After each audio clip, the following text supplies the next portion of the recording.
जय हिंद दोस्तों। स्वागत है आप सबका फिर से एक बार नॉलेज विद मास्टर जी में।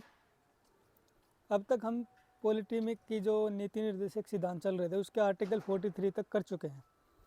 अभी हम स्टार्ट करने जा रहे हैं आर्टिकल 44 से, अनुच्छेद 44 से। तो चलिए शुरुआत करते हैं बिना किसी देरी के। आर्टिकल 44 क्या कहता है? आर्टिकल 44 में दिया है कि सबके लिए समान आचार संहिता होगी। आचार संहिता यानी कि यूनिफॉर्म सिविल कोड। तो इसमें क्या कहा गया है? इसमें 4 चीज़ों के बारे में बताया गया है। एक तो शादी के बारे में बताया गया है, दूसरा तलाक के बारे में बताया गया है, तीसरा पैतृक जो संपत्ति होती है हमारी उसके बारे में बताया गया है, और चौथा किसी को गोद लेने के बारे में बताया गया है। इन चारों के बारे में इसका जो समान सिविल संहिता है, आचार संहिता है, इसमें वर्णन किया गया है। तो इसमें देखो ये कहते हैं इसके अनुसार कि कोई भी अगर शादी कर रहा है, चाहे वो हिंदू हो, मुस्लिम हो, सिख हो, ईसाई हो, धर्म कुछ भी हो, सबके लिए कानून एक होना चाहिए। यानी कि अगर आप कह सकते हो कि इसमें जैसे हिंदू में होता है वो केवल एक विवाह का उसको अनुमति होती है, लेकिन जो मुस्लिम धर्म में होती है वो बहु विवाह के उसमें उसको अनुमति होती है। लेकिन ये एक तरह से गलत हो सकता है। तो इन चीज़ों में गलत ही है, क्योंकि अगर महिलाओं को इसमें क्या भेदभाव हो रहा है, महिलाओं को क्या एक अगर पुरुष को धर्म के अनुसार विवाह करने की अनुमति है ज़्यादा, तो उसमें महिलाओं को भी होनी चाहिए। अगर महिलाओं को नहीं है तो इसमें क्या है, वो तो एक लिंग के आधार पर भेदभाव हो गया। तो क्या है, इस चीज़ों में प्रॉब्लम है। तो कुछ प्रॉब्लम है, हर धर्म में है, वो केवल एक मुस्लिम धर्म या हिंदू धर्म की बात नहीं है, हर धर्म में है। तो उन्हीं में कोई प्रॉब्लम ना हो, इसीलिए सरकार क्या सोच रही है कि एक समान सिविल संहिता लेके आए, आचार संहिता लेके आए, जिसमें कि चाहे धर्म कुछ भी हो, किसी का भी हो, सब पे वो बराबर रूप से लागू हो, सब पे समान कानून लागू हो। हालांकि इसमें ये नहीं आता कि आप इसमें जैसे कि अपनी जो रीति रिवाज है वो चेंज कर देंगे, वो चेंज नहीं होगी। जैसे हिंदू अगर 7 फेरे लेके शादी कर रहा है तो 7 फेरों से ही होगी। इसका अर्थ ये नहीं है कि हिंदू ये कबूल है करके शादी करने लग जाएगा, फिर मुस्लिम 7 फेरे लेने लग जाएंगे, सबके लिए बराबर करेगा, नहीं। रीति रिवाज अपनी वही रहेंगे, उसी हिसाब से चलेंगे। लेकिन जो कानून है, जैसे एक विवाह कर दिया, या तलाक की जो तलाक किस तरह से हो सकता है, किन बेसिस पे हो सकता है, वो कानून हम क्या करेंगे, उसमें सुधार करके एक कानून कर देंगे कि तलाक का प्रोसेस ये रह सकता है और इस तरह से तलाक होगा। तो वो सब इसमें दिया गया है। गोद का जो होता है, इसमें गोद के बारे में ये बताया गया कि देखो अगर कोई किसी को गोद ले रहा है, सबसे पहले जो उनकी एज में डिफरेंस है ना, बहुत ज़्यादा होना चाहिए। ये नहीं है कि अगर किसी की शादी नहीं हो रही हो और वो 28-30 का होगा और शादी तो हो नहीं रही, सोचे कि चलो एक लड़की गोद ले लेते हैं, और वो 25-26 साल की लड़की को गोद ले गया है। क्योंकि गोद लेना ज़रूरी नहीं होता कि वो एक पेरेंट्स ये एक अपनी बेटी के रूप में, बेटे के रूप में किसी को गोद ले रहा है, या फिर बहन के रूप में, भाई के रूप में गोद ले रहा है। वो तो किसी में भी हो सकता है, गोद लेना तो गोद लेना ही हो है। उसमें कोई स्पेसिफिक अभी वो हो सकता है कि वो बताते कि मुझे अपनी बेटी चाहिए, एक बहन चाहिए, हो सकता है। लेकिन वो ज़रूरी नहीं है कि वो चीज़ अगर गोद लेने का तो उसकी बेटी ही हो। तो इस तरह से क्या है, गोद लेने का सबसे पहला नियम यही होता है कि जो इसको गोद ले रहा है और जो गोद ले रहा है, उन दोनों की एज में डिफरेंस बहुत ज़्यादा होना चाहिए। बिल्कुल वो लगभग अप्रोक्स सेम एज के नहीं होने चाहिए। और पैतृक संपत्ति में क्या आता है, पैतृक संपत्ति में आता है कि हर धर्म में जो पैतृक संपत्ति को लेकर जो बंटवारा होता है, एक जनरेशन से नेक्स्ट जनरेशन में जब जाते हैं और जो संपत्ति का जो ट्रांसफ़र होता है, तो उसमें सब में क्या है, प्रोसेस कानूनी तो सबके लिए बराबर है, लेकिन जो धार्मिक रूप से संपत्ति मिलती है, पैतृक संपत्ति, उसमें विभिन्नताएं हैं, अलग अलग उसमें रीति रिवाज हैं। तो इस कारण से क्या है, उसमें डिफरेंस आ गया। और वो डिफरेंस इस तरह से ना आए, तो वो सब इसी के तहत इसमें समान सिविल संहिता की बात कही गई है, ताकि उनका भी प्रोसेस सेम हो। तो फिर जो अगले इसके बाद बात करते हैं आर्टिकल 45। आर्टिकल 45 में क्या है कि 14 वर्ष से कम आयु के बच्चों के लिए अनिवार्य मुफ्त शिक्षा का प्रावधान किया गया है। अब आर्टिकल 45 में क्यों किया गया है ये, क्योंकि ना आप जानते हैं कि ये नीति निर्देशक सिद्धांतों के अंतर्गत आता है, और नीति निर्देशक सिद्धांत सरकार तभी लागू करती है जब उसके पास उचित रिसोर्सेज होते हैं, उसके पास पैसा होता है, तभी वो चीज़ इसको लागू करेगी। हम सरकार को बाध्य नहीं कर सकते। तो इसीलिए ये नीति निर्देशक सिद्धांतों के तहत रखा गया था जब हमारा देश आज़ाद हुआ। और ये कहा गया था कि जब सरकार के पास इतने रिसोर्सेज आ जाएं, पैसा आ जाए कि वो बच्चों को प्राथमिक शिक्षा फ्री में उपलब्ध करा पाए, तब ये सरकार लागू कर देगी। लेकिन अभी क्या है, बाद में इसको उठा के 86वां संविधान संशोधन 2002 के द्वारा क्या किया गया, हमारे मौलिक अधिकार होते हैं जो, उनके अंदर रख दिया गया। और कौन से भाग में रखा गया है, ये रखा गया 21 क में, 21 क या 21A बोल सकते हैं, उसके तहत इसको रख दिया गया है। अब अगर 21A में रख दिया गया है, वो तो मौलिक अधिकार है, अगर सरकार लागू नहीं कर सकती, करती है उसको, तो हम क्या है, कोर्ट में जाकर उसको ज़बरदस्ती लागू करवा सकते हैं सरकार से। अभी ये उसमें क्यों रखा गया, क्योंकि सरकार के पास अभी इतने रिसोर्सेज हैं, इतना पैसा है कि वो जो 6 से 14 वर्ष के जो बच्चे हैं उनको एक अनिवार्य रूप से प्राथमिक शिक्षा दे पाए, तो ये उसके तहत रखा गया है। इसीलिए आर्टिकल 45 अभी इसमें संशोधन करके इसको मौलिक अधिकार बना दिया गया है। इसके बाद 46, इसमें अनुसूचित जाति और जनजाति और जो अन्य दुर्बल वर्ग हैं उनके लिए शिक्षा में आर्थिक हितों की अभिवृद्धि के लिए प्रावधान किया गया है। यानी कि SC/ST के लिए जो भी ऐसे दबे कुचले वर्ग हैं जिनको समाज में अवहेलना झेलनी पड़ती है, या चाहे वो SC/ST से हो या किसी दूसरे वर्ग से भी हो, अगर वो कमज़ोर हैं, दूसरे के कंपैरिजन में संख्या में कम है, किसी भी तरह से अगर वो दुर्बल हैं, तो उनके शिक्षा की और इनके आर्थिक हितों की रक्षा करना सरकार की जिम्मेवारी है। तो उनकी शिक्षा की देखभाल करेगी, उनके लिए स्पेशल प्रावधान करेगी, जैसे रिजर्व कैटेगरी होती हैं, इनमें आरक्षण का व्यवस्था है, वो सब क्या है, इसी के तहत लाई गई हैं। तो आर्टिकल 46 इसी की व्यवस्था करता है।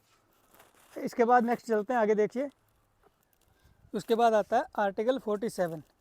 आर्टिकल 47 क्या कहता है भाई, 47, इसमें कहता है पोषाहार स्तर, यानी कि जो हमारा पोषण का स्तर है उसकी बात कर रहे हैं, हमारा जो खान पान है उसकी बात की जा रही है।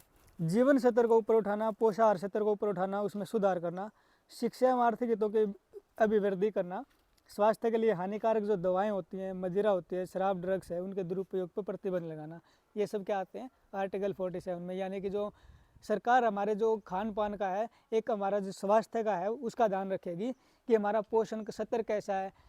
कई कुछ ऐसे वर्ग हैं या दुर्बल हैं, आर्थिक रूप से कमज़ोर वर्ग हैं, उनको एक कह सकते हैं कि 2 टाइम की रोटी ठीक से नहीं मिल पा रही, उनकी गरीबी में हालत ऐसी है, तो उनके क्या है, उनके लिए स्पेशल सरकार की तरफ से ये उनका कर्तव्य है, सरकार का कर्तव्य है कि ये उसको पोषण स्तर उनका सही हो, उनका शारीरिक रूप से उनको अच्छा भोजन मिले, इसलिए कुछ ऐसे कानून बनाए, उनके लिए स्पेशल प्रावधान करें ताकि उनको इस समस्याओं से राहत मिल सके, ये सब पोषण की जो समस्या है उन्हें ना झेलनी पड़े और उनका जीवन स्तर अच्छा हो, आगे चल के वो अपने जीवन में कुछ अच्छा कर पाएँ। इसके साथ साथ इस स्वास्थ्य के लिए ये तो होगा पोषण, भोजन की व्यवस्था होगी, जैसे कि भोजन किसके पोषण के स्तर के तहत सरकार क्या करती है, ये स्कूलों में मिड डे मील बनवाती है, ये सब क्या है इसी के तहत होता है। या फिर कह सकते हैं कि जो राशन कार्ड पर सरकार ये अनाज देती है गरीबों को, 5 किलो 10 किलो 2 रुपये किलो के हिसाब से दे दिया, 3 रुपये किलो के हिसाब से दे दिया, ये सब क्या है इसी के तहत दिया जाता है। या जैसे अभी जो प्रधानमंत्री मोदी जी ने ये क्या किया था, मुफ्त अनाज बांटा था, तो वो सब क्या है इन्हीं के तहत आता है। अनुच्छेद 47 के तहत पोषण के जो स्तर है उसको उठाने के लिए इसी के तहत इसको ये प्रावधान किए जाते हैं।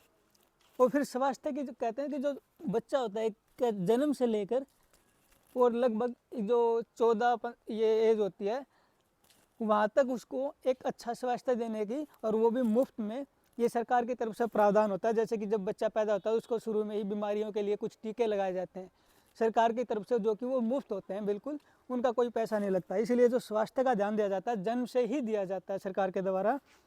और कुछ दवाएं होती हैं, नशीली दवाएं, कुछ दवाएं जिनसे आदमी नशा करता है, यानी कि हैं तो दवा लेकिन व्यक्ति उसको नशा करने के लिए यूज करता है, तो ऐसी दवाओं पर सरकार प्रतिबंध लगाती है या प्रतिबंध लगा सकती है। जो भी शराब हैं, मदिरा शराब कह सकते हैं, ड्रग्स हैं, जितने भी नशीले पदार्थ हैं, उनको भी प्रतिबंधित करने का, उन पे रोक लगाने का जो अधिकार है वो आर्टिकल 47 सरकार को देता है, इसी के तहत उन पर रोक लगाई जाती है।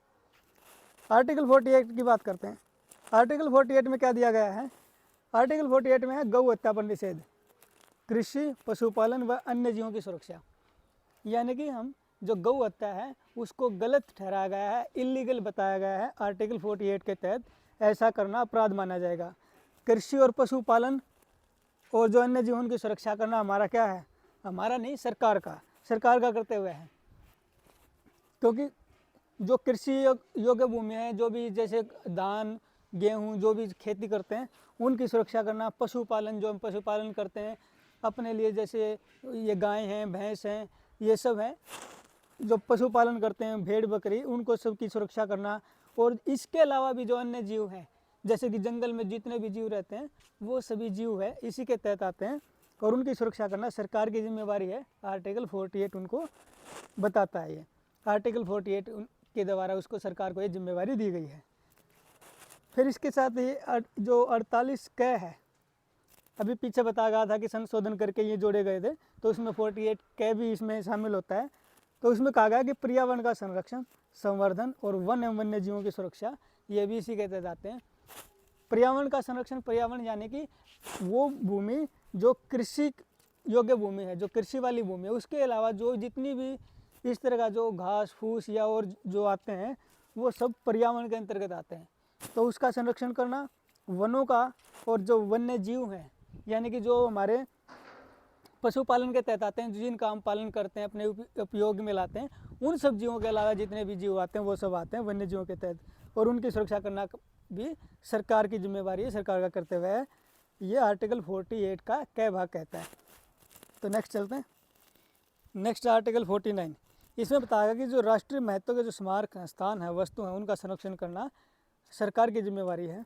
यानी कि राष्ट्रीय महत्व के स्मारक जो मेनली कह सकते हैं, जैसे ताजमहल है, लाल किला है, और जितने भी प्राचीन स्थल हैं, जैसे सिंधु घाटी सभ्यता के लिए जितने स्थान थे वो सब स्थल हैं।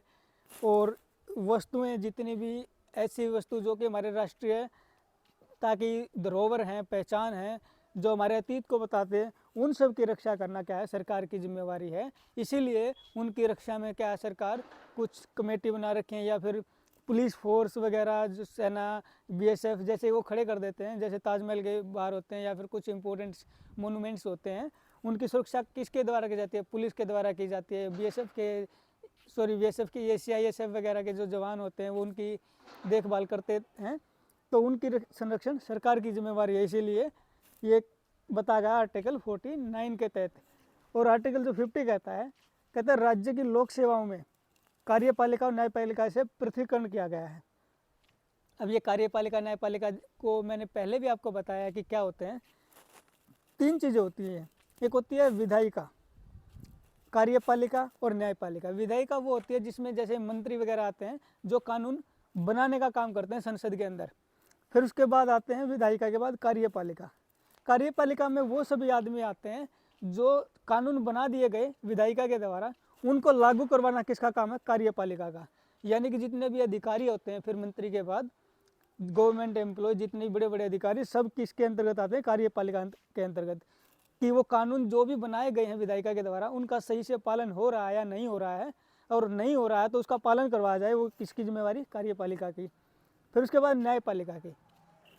न्यायपालिका क्या होता है? न्यायपालिका होता है जैसे हमारी कोर्ट होती हैं, वो न्यायपालिका के अंतर्गत आती हैं सभी। यानी कि अगर किसी उल्लंघन हुआ है किसी भी कानून का, और कार्यपालिका के जो अधिकारी हैं उन्होंने उसको पकड़ लिया किसी व्यक्ति को उल्लंघन करने के जुर्म में, तो वो क्या किसके पास लेके जाएंगे? उसको न्यायपालिका में लेके जाएंगे, यानी कि कोर्ट में लेके जाएंगे, और कोर्ट उसको सजा देगी। ना तो विधायिका के कोई सदस्य देगा, ना कार्यपालिका को कोई सदस्य देगा।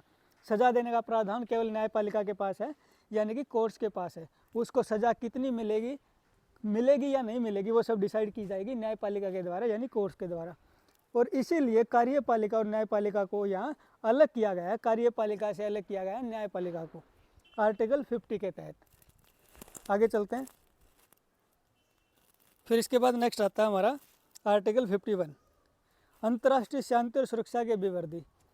इसके द्वारा अंतर्राष्ट्रीय विधि और जो संधि बाध्यताओं के प्रति आदर बढ़ाना एवं अंतर्राष्ट्रीय विवादों को मध्यस्थता द्वारा निपटाने के लिए प्रोत्साहित देना जाता है। यानी कि जो अंतर्राष्ट्रीय लेवल पर हम क्या है, कोई भी विवाद हो रहा है, ये किसी पे हम डिसएग्री कर रहे हैं किसी के साथ, किसी देश के साथ, तो किसी भी उसको अगर विवाद को निपटाना तो हम शांतिपूर्वक उसको निपटाएंगे, यह आर्टिकल 51 कहता है। और जो इसके साथ ही एक और कहा गया है इसमें कि जो संधियां हम करते हैं, संधि के बारे में बताया गया है। संधि में कि अगर किसी कोई संधि कर रखी है तो हम उसे मानेंगे और दिल से मानेंगे, एक तरह से ये नहीं कि हम अपनी तरफ से उन संधियों का उल्लंघन नहीं करेंगे, पूरा ईमानदारी से उन संधियों का पालन किया जाएगा, आर्टिकल 51 ये भी कहता है। इसके अलावा जैसा कि इसमें यहाँ लिखा हुआ है कि जो संधि हैं, संधियों के लिए बाध्यता है कि जो संधि हैं उनके प्रति आदर बढ़ाना, यानी कि अगर हमने किसी के देश के साथ कोई संधि कर रखी है तो उस संधि के प्रति हमें आदर रखना चाहिए और उस संधि का पूर्णतः पालन करना चाहिए।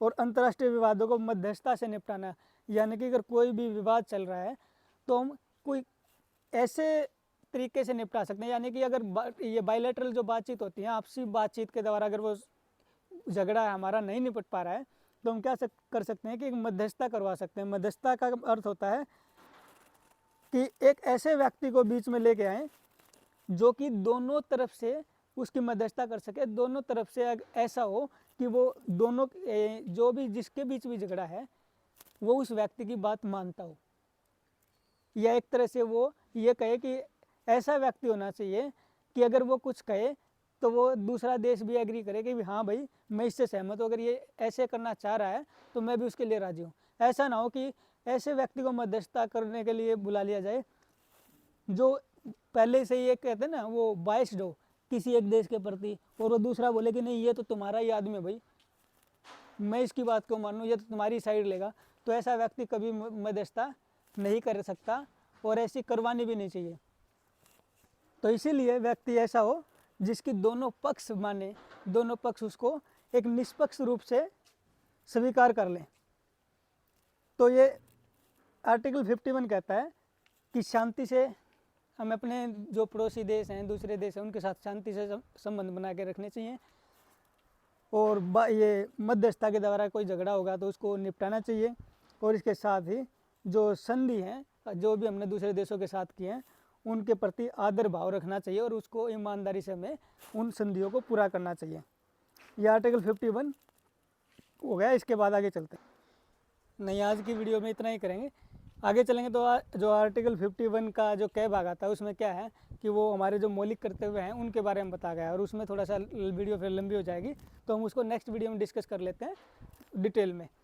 तो चलिए आज की वीडियो में इतना ही। अगर आपको ये क्लास पसंद आए तो लाइक और शेयर करना ना भूलें। तो मिलते हैं आपको नेक्स्ट वीडियो में। इसी के साथ जय हिंद, जय भारत।